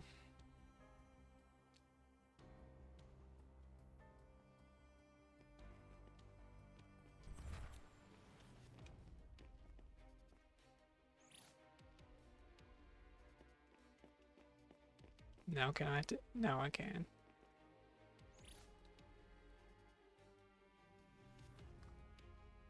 Well, it wasn't that perfect, but it did the job. Anyway, I need to actually be right back.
After making sure that no reinforcements is coming, Alpha returns to the pilot's seat in the transport craft. This transport craft doesn't have an official ID. Alpha was hoping to remove the dispatching center's tracking on the transport craft first, but she's surprised to find it undocumented. Not only it's unregistered, but its flight log is empty as well. Is this squad really the purifying force? She takes the terminal from one who looks like the captain and starts inspecting it. Is there mission data? Alpha taps open the mission briefing on the terminal. They are only pretending to be the Purifying Force. Perhaps their mission is to reveal the truth. The mission briefing lists the names of few deserters in the last occasions they were seen. It appears that they are here to search for deserters, which is what they are supposed to do. Something isn't right. Remembering what she observed earlier, her past encounters with the Purifying Force, Alpha says that something is out of place. They seem to be waiting instead of searching. Alpha keeps examining the terminal bot, trying to recover deleted files. As expected, an encrypted mail appears before her. She opens it and finds the detailed information of a construct. Seems they really always be watching you. Mission target Lucia Bloom. Mine ID BPL01. Mission 1. Arrived at Area D12 before 17 GMT and secure the transport craft. Wolf Spain should head to Area D12 to confirm the status of the target at 5:30 GMT after completing Mission 1 and wait for further instruction.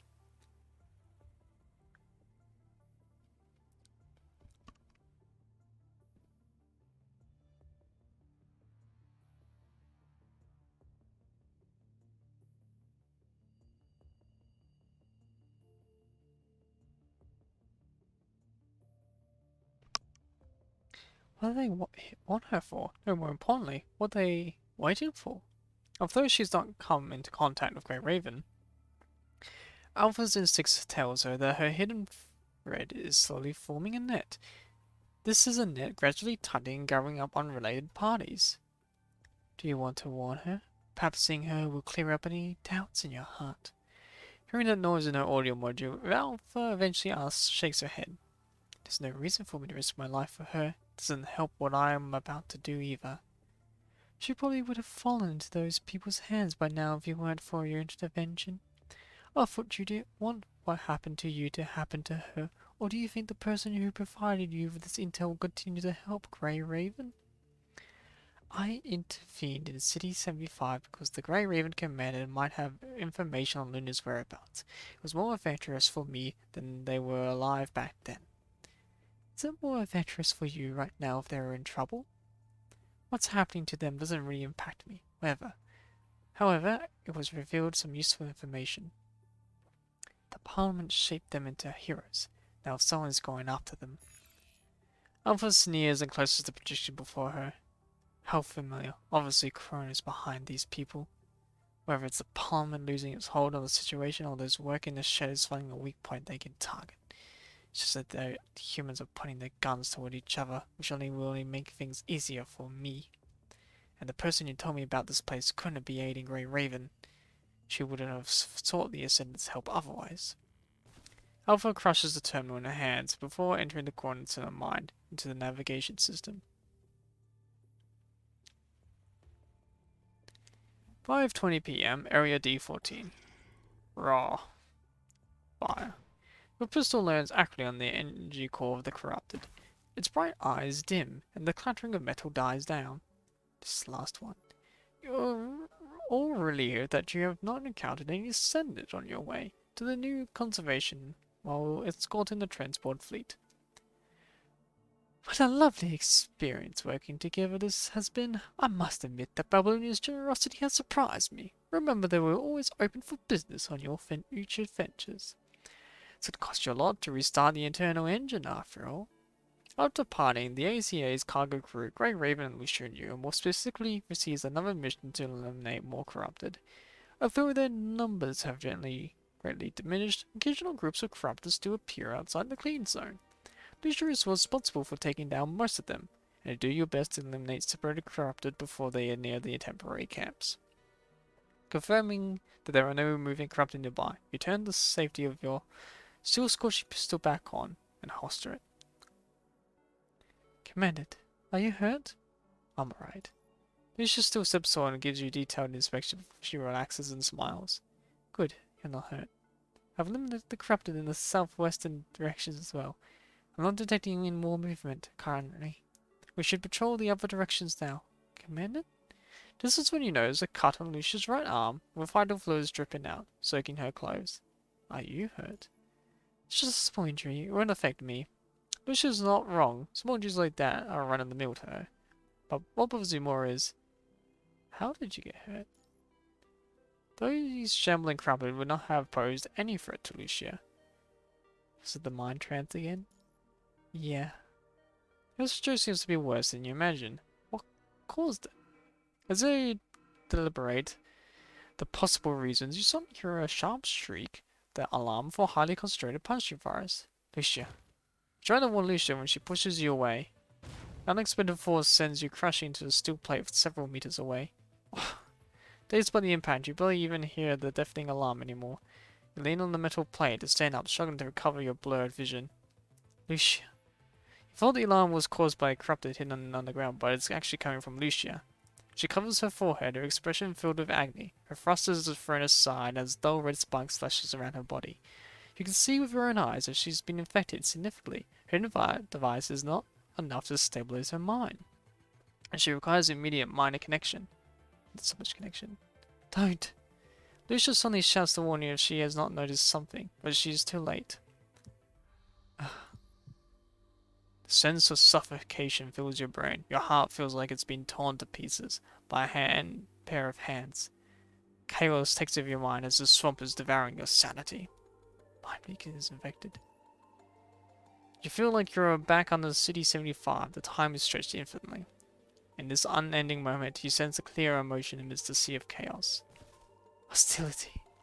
Blinded by illusionary redness, you feel a sudden sharp pain in your abdomen and the contrasting feeling of coldness and heat. Blood and vital fluid drips from the blade from the palms of you two onto the floor.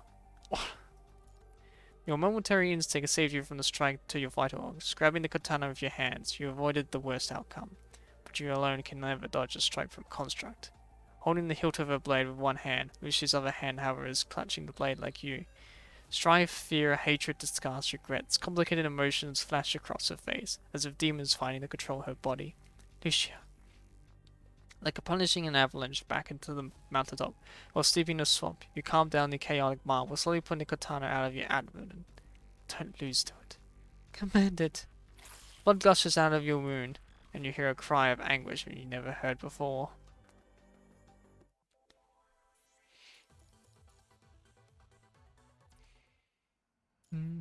Let her fade from view as a hero. Under no circumstances she can fall into Corona's hands.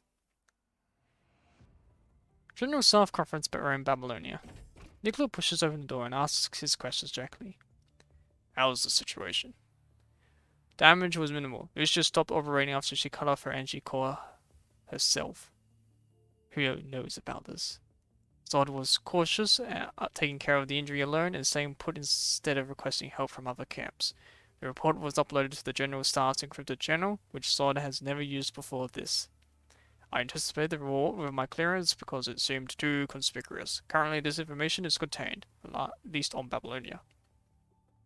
Sounds like a secret signal Zod purposely sent to you. Perhaps the Grey Raven Commander is smart and knows full well what the effect of this action is.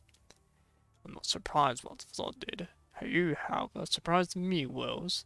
What made you break the rule to protect them? I didn't break any rules. I always have prioritized access to crucial intel as the general. Zod is like a magnet for trouble, and I just choose to handle it in a way that caused the least chaos. We've been confronted by something new every second since the Hetrick Tower. It is the General Staff's job to analyze the situation and come up with a conclusion. Unprocessed information will only cause panic among the people. President Hasten or even you would have done the same if you were in my seat. I'm just trying to remind you not to show favoritism just because you approve of a certain person or squad. Both the General Staff and the military are responsible for Babylon's front in this war. You must remain rational at all times. Hearing that, Wells reflexively reaches for the pocket in his jacket where a badge of Silver Hawk lies quietly. What? Nothing. Don't have to worry about what you have said earlier. General Staff's duty is to come up with the proper plan, and my personal feelings will not influence that. That said, never treat our fighters as leverages we can trade away. They're not expendable. This isn't rational either. That is trading your humanity for ease. A beast absent of humanity will become prey one day.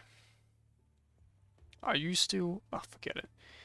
Nicola turns silent before changing the subject. How long before Hasten arrives? I informed him already. The apartment is further away from the general staff, so you should be... No, he's arrived. The door opens once more, and Hansen enters the room, looking tired. His furrowed brows do nothing to hide the worries and stress he is feeling. He nods at Nicola before turning toward Wells. I've learned about the general situation already. Any more detailed records? The tactile terminal has already recorded the whole process. It's all documented in the uploaded report. Wells presses the play button, and a shaky footage appears for the three of them. Take a look at this. This is why I called you both here.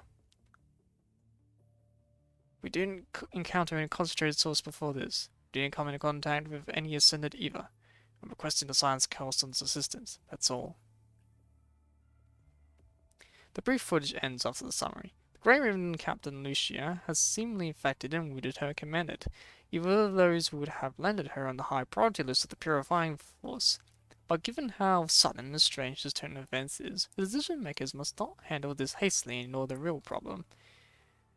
Has anything similar happened to other constructs before Wells? Sure, but only to constructs carrying out special missions who cannot retreat from a heavily infected area in time. According to the location data of Zod, Grey Raven was near the edge of the clean zone, where the concentration level of punishing virus is extremely low, making this highly improbable. The other possibility is a case like no one, who has found a way to control it. The report of Zod doesn't show any traces of ascendants near Lucia. Now, whether or not the mind beacon of Zod is corrupted, remembering the people who are still under the treatment, Hessian shakes his head. Zod was one of the earliest people who left the hospital. Given the history of Zod, they did twice checkups on this commandant, and Lucia was the only one who showed signs of infection, so, first, it's highly unlikely that the mind beacon of Zod has infected in the first place. I agree.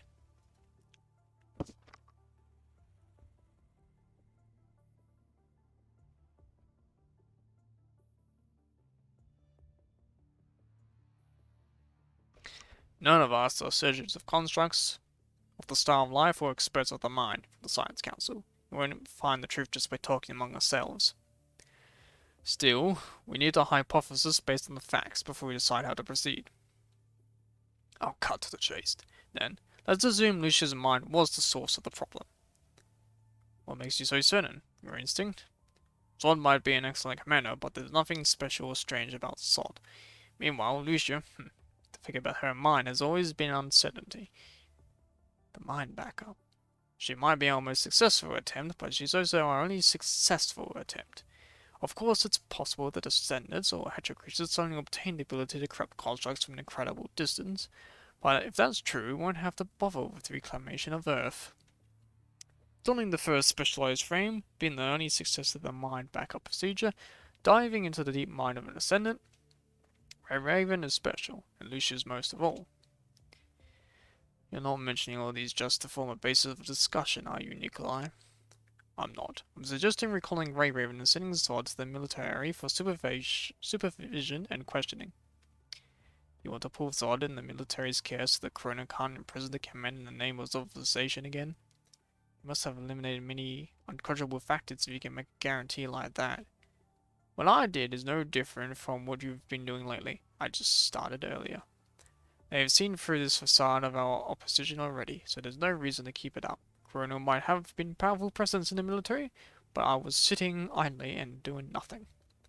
Their tentacles can no longer reach as far as they once did. Nikolai says nonchalantly. What are you planning to do to Lucia? I can make as many excuses as I needed if the Science Council can fix what's happening to her. The people who participated in that mine operation are in the same boat as us. However, if the Science Council can't do anything about her condition... Nicola falls silent briefly as blood-soaked memories flash in his mind. In the end, the still light coldness triumphs. Extermination. Let her fade from view as a hero. Under no circumstances can she fall into Corono's hands. Nikolai utters those cruel words without hesitation. The impact on the morale of the military and the people was too great, whether we claim that she was retired or died on the battlefield. Everything involving her affects as much as the people trust us since we crowned her our hero. That's the worst case scenario, obviously, but we are the people who have to prepare for the worst case scenarios. If it happens, we have to find a way to survive the storm with least damage taken. It will only drive our fighters into despair that even Grey Reaver can't live to see victory. what can we promise them? Even at the risk of her becoming ascended and defecting, we can plant a new flag if it's fallen. But our enemies get a hold of it, the nature of the situation will be completely changed. We still need this flag to maintain the Parliament's credibility. Otherwise, none of us can hold onto our posts before an anxious crowd. There are some things we can only accomplish in our current positions. We have to persevere this flag no matter what. The military also has a line we cannot cross. We must do everything I can to minimize the risk above that line.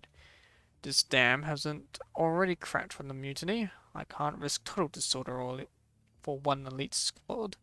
Also mentioned that Chrono would not let go of this window opportunity regardless of whatever personal feelings we have. They are bloodthirsty sharks, and a single drop of blood will catch their attention. If Lucia's infection cannot be reverted, keeping her is just giving Chrono more ammo. We're both need to find each other's weaknesses, and you're willing to offer them a knife? Seeing how tense the situation is, Wells intervenes. You can argue all you want, but we have to make our decision based on the Science Council's analysis of Lucia. How do you plan to do that? Do you want to bring Lucia and Sword back to Babylonia? No. That will tip off Corona immediately. We'll let the Science Council perform a remote examination on the transport craft. You're willing to do something this convoluted? Will the Science Council even agree to it? This has always concerned more than just the military. The Science Council has the responsibility to deal with the aftermath. We are all in the same boat. Don't count me in. I didn't know back then. You can't be excusing yourself at this point, right, General? Of course not. General Staff will do our best to minimize the impact. Win-win. Sensing a faint tremble beneath your feet, you see the station before you, walking on the clouds. Where am I? That is the first question in your mind. Unlike the ice field of ARU, this is a brown soil and green sprouts here. This is not the North Pole. White mountain range casts a shadow in the valley. It looks like a wall built on the end of the world or the entrance to the dreamland. Why are you here? Why are you bewildered by the unknown landscape? Searching aimlessly, you see nothing but infinite white. Perhaps you should head further down. Right then, you step onto nothing. The sense of weightlessness overwhelms you, and you feel the field drops. You finally understand what you're seeing. In the back, where the sun does not shine, are black cliffs standing above a field of snow. They look like intersecting castles, watchtowers or monsters hidden in the shadows. Looking further ahead, there is a dark fort in the distance, where the mountains are exposed. That is where you need to go. You're certain of it. You start heading toward it. But right before you take your first step, you're raised a third question. Who am I? You.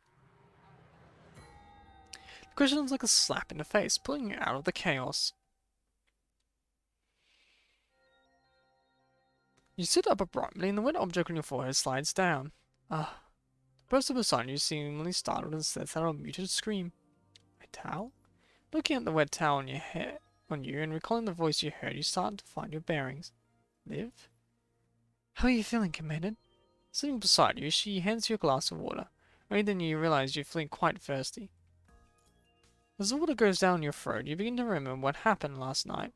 After you take care of Lucia, you sent your report to the General Staff through the encrypted channel. You took a painkiller and fell asleep. Your roughly wrapped around has been professionally addressed. Seeing the open medical kit nearby, you're quite certain what has occurred. I'm okay. It's a stomach ache. That would be the side effect of the painkiller. You should take less in the future, Commander. It was a special occasion. Liv refills your empty glass with warm water. As the warmth enters your body, the pain also diminishes. The Commander sent you? These I see here. He's guiding the medical transport craft to our location. Medical transport craft? Yeah, I heard they are planning to perform a remote operation on it. What happened, Commandant? Liv closes and clutches her hands, resting them uneasily upon her knees, looking worried. Oh no. What happened to Lucia? When I cleaned your wounds, I found out that... Liv bites her lips, seeming unable to believe what she was verified over and over again. What did Commander Nikolai tell you? Our missions just said Lucia was unable to operate at the moment, so Lee and I were sent to support you after inspections. Strangely, Seneca implored us to trust your judgment once we arrived on the surface. That is an oddly unnecessary reminder. Graven is not a squad of rookies that lacks teamwork, and Lee and Liv are not troublemakers. Those words seem to be meant for you instead of them. My judgment, is it? When Lee is done, Before you can finish, an alarm goes off at the temporary camp. Incoming corrupted. How can there be this many of them? Can't let them impact the transport craft. Your terminal also marks out where the most of the corrupted are attacking from. Liv, head to this finding position. I'll hand at this end. Lee pinpoints the location you were going to send him right as your comms connects. I'm heading there, right? I can always count on you, Lee. Lee smiles non-committally before donning his usual serious expression. My accomplishment armors can hit enemies from an extremely long distance, so don't hesitate to ask for my help. Don't complain about me exploiting you afterward. I'll go to my position. Commandant. Liv wants to dissuade you at first, but she decides to leave you a reminder in the end. Stay safe. Don't overexert yourself. I will. My comms will be open. Let's go.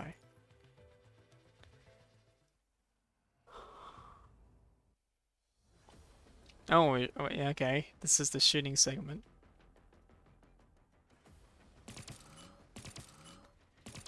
Anyway, I'd be blasting.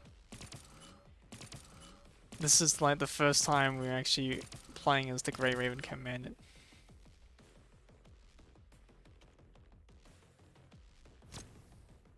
Oh, I got incendiary rounds. Frost rounds.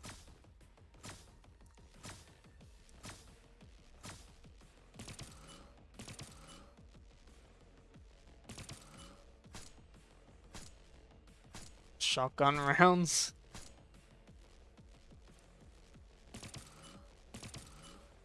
Oh, ground monitors. Just keep on coming, do they?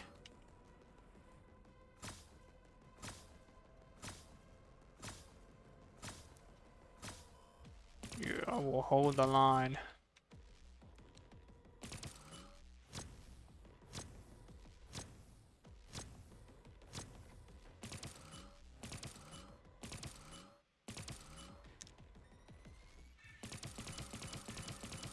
Get out of my sight, you vermin.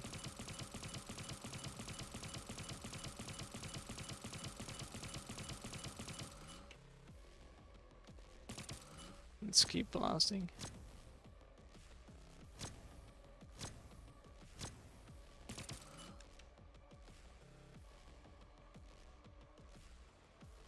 This is a pretty good pistol.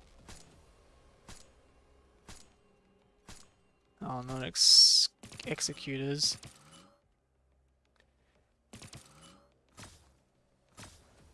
I'm not gonna let you jump.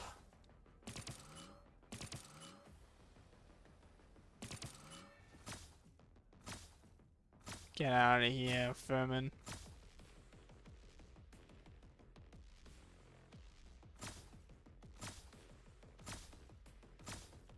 Not again. Oh, it's ascended.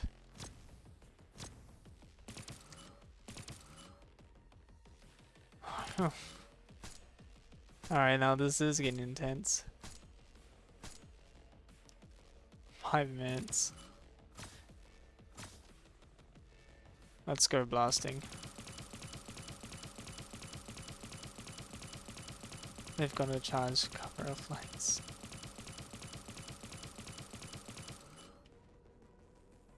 This is bad.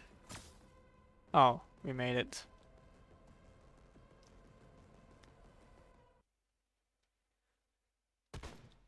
Your bullets puncture the frail joints of the corrupted accurately. You are not trying to take them down, but slow their advance. Lee. Copy. You have intentionally led the corrupted into one place, taking advantage of their predatory instincts. Their slowed movement means there is enough time for you to take safety. An anyone being arise from a farm, hitting the corrupted group in the center and decimating them in a wave of blue flame. You load a new magazine into your pistol chamber, around and cocking the gun. The pistol slide springs back, with a sharp click, ready to fire the next bullet. This is your last magazine against an endless wave of corrupted that is still charging toward you. Your wound is bleeding again, weighing down the branches. just have to hold a bit longer. Your fire open while trying to come up with a plan. Skills and tactics are negligible at this point, considering the difference in numbers and armament. There isn't another way. Although you are fighting side by side with constructs, commandants often require their protection in battles. With a sharp ping from the gun hammer, you fire your last bullet. Take out your combat knife. You realize how powerless you really are at this moment, as constructs become more and more powerful, as humans' frailty becomes weak link of the team. You can hear Lee and Liv responding to you, call for help in your comms. You must hold on for a little longer. Evolution. The rotting vocal modules of the corrupted make an unintelligible sound like a beast's growl before its hunt. Ascend. Evolve. Who's there? After landing on the snow mountain near Fort Winter, Alpha's been haunted by an unshakable feeling of being watched. Is that noise again? No, this is a little different. Unable to gauge what it is, Alpha continues onward, trudging through the snow, parting the trees until her vision clears up. You can see the tower even from here? Standing in the empty field, Alpha can see the blue spiral beyond the layers of mountains. A breeze lifts the hair that covers her left eye. The image of the spiral tower is blended into her greyed iris. Her damaged vision module is suddenly filled with a horrifying red and intense sensation makes Alpha drop to her knees. Suppress, eliminate, accept, dominate, transform, filter. The noise in her audio module is slowly replaced by the overlapping chart. The vital fluid dripping from her left eye is leaving back scorch marks on the ground. Ascend, evolve, corrupted. Alpha has no idea when the corrupted is trying to do. She doesn't even bother to check if they're real or not. Devour, dominate. They are like vultures hovering above, hoping to share the dying line. The punishing virus gathers around Alpha, burning her painfully. The punishing virus converted by the infrahetry towers never truly disappeared. Instead, they used this opportunity to locate the ascendants, providing them with the nutrients to evolve or to devour them whole. The vital fluid leaking from her eye slowly becomes a blackish tar, flickering mercury blocks of colors, cover her eye whole body like a malfunctioning monitor. The corrosion is burning her whole body, and anger that does not belong to her fills her mind.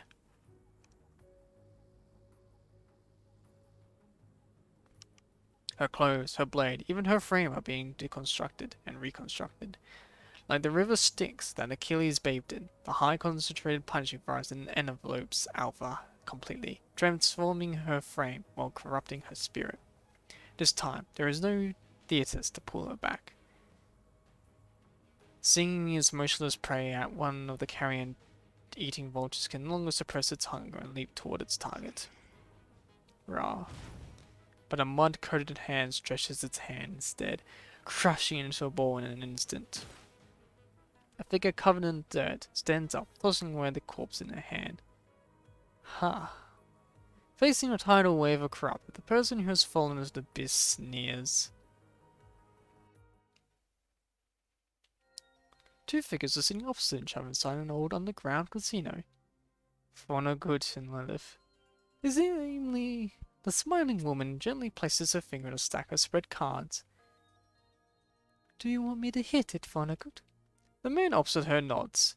This was a private underground casino during the Golden Age. The spacious venue and the $1,000,000 poker chips speak its glorious past. Nowadays, it's ruins of debris piling on the floor. Poker chips that were once vulnerable scatter everywhere, while decorated machines are smashed into pieces. It took Liv quite a while to find 2 intact chairs. The man in the mask stares at the cards on the table without flipping them over, simply not caring if his hand is good or bad. Liv pushes a card to her opponent before taking one herself. Are you sure you don't want to take a look at your hand, Vonnegut? The unknown part is the joy of a gamble. Are you planning to leave everything to luck, or... Luck is just part of it. Is that what you've been meaning to ask? I can never hide anything from you. I don't get it. Babylonia's purifying force is getting close to the truth, and we let the Forsaken discover the list of names just in time. They're gonna find out the exact location of Fort Winter. Are you sure it's a good idea to let them take the research institute? Isn't Corona still working with us? Information is only useful if it's delivered to where it should be. The information in Fort Winter is meaningless to me now. This is the best time to play this card. Why does it have to be now? Morality only concerns humans after basic survival is guaranteed. A new world needs to bury these people in the graves of the past. Humans get their justice, and I get what I want. This is a win-win situation that benefits everyone. Stopping them from their victory only incites a fiercer resistance. This isn't a zero-sum game. We just need to win more every time. That's why I won't hold you responsible for leading Alpha to colonial forces that were after Lucia. The script tightens reflectively, slightly bending the cards. I didn't know, I just wanted her to own me one. Silence brews in the dark room. Liv sits straight without realizing it, while the man on the other side still looks relaxed and calm. Right then, a small figure appears at the door. Send the link. Liv, it is ready. Thank you so much, Cinderlick. Do you want me to bring anything back? For example, news on Kagawa Corona? That's not necessary. Mother's all I need. Go. Confirm her status. Whether she's devoured and becomes the Central Network's sharpest blade, or gives in and accepts the Central Network's gift, it is our duty to know. Rona could push his unrevealed cards back to the stack. This is your final trial.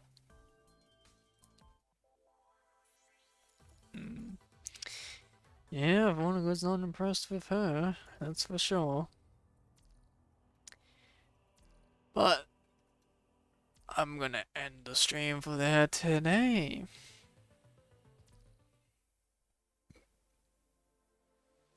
Well, things are certainly going in interesting directions. 疲れたら寝なさい。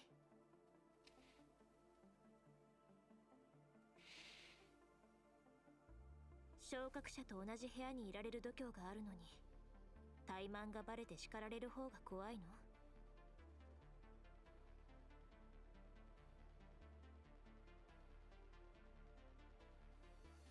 安心なさい。